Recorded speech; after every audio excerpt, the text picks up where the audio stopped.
pembangunan IKN itu hanya sebatas keinginan Presiden Jokowi. Pergantian presiden, ada situasi semangat Bapak Prabowo yang susah dibendung. Apa iya dalam kondisi negara kita seperti ini mau memindahkan republik ini, ibu kota republik ini? Baik dari segi estetika, struktur, dan lain-lain sebagainya.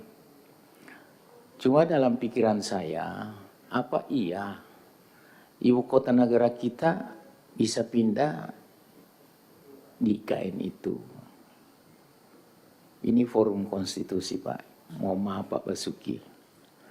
Kekhawatiran saya itu karena presiden sebelumnya, Pak Jokowi, yang saya anggap cukup brilian dalam berpikir, cuma alur berpikirnya itu saya khawatir. Itu sebatas keinginan, Pak. Bukan kebutuhan. Nah, disinilah saya melihat bahwa ada situasi dan keadaan, ya dalam tanda kutip, menjadi beban Bapak Presiden Jokowi.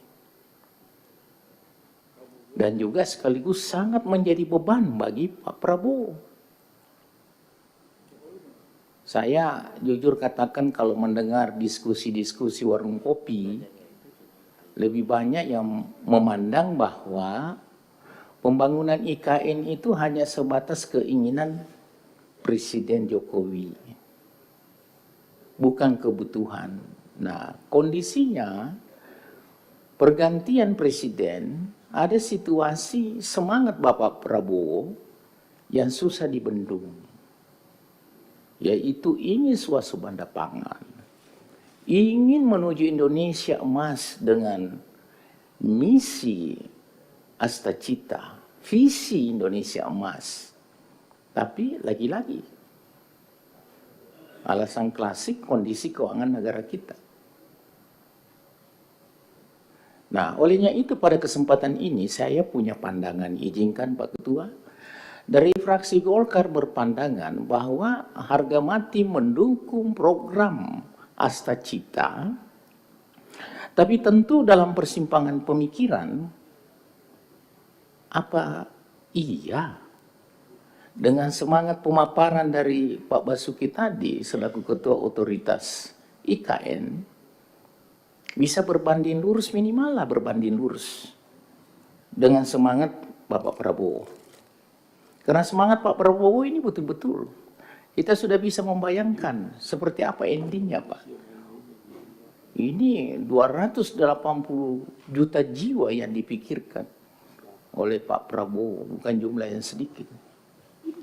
Persoalan Republik ini bukan hanya persoalan makan gizi gratis, bukan hanya persoalan P3K, banyak persoalan-persoalan lain. Nah, olehnya itu selaku mitra, saya hanya punya pandangan bahwa marilah ikan itu berinovasi untuk melahirkan fungsi-fungsi manajerial dalam membangun IKN. Saya waktu pertama mendengar ide itu, maaf Pak Basuki, saya masih wali kota Pak, saya dalam hati saya melawan, merontak. Apa iya dalam kondisi negara kita seperti ini mau memindahkan republik ini, ibu kota republik ini? Pemikiran saya sebagai orang yang tidak punya apa-apa hanya karena dipercaya oleh rakyat memimpin sebuah daerah. Kenapa sih di semua kementerian itu dibawa ke provinsi ke provinsi? Kementerian Pertanian, kantor pusat Kementerian Pertanian di Sulawesi Selatan, kehutanan di Papua. Sehingga multiplier efeknya dari segi uang yang beredar itu kemana-mana. Orang tidak fokus lagi berkantor ke Jakarta. Mau urus masalah pertanian ke provinsi ini. Mau urus pariwisata, Kementerian Pariwisata di Bali. Itu pemikiran saya, Pak. Tapi ya sudahlah, sudah terjadi.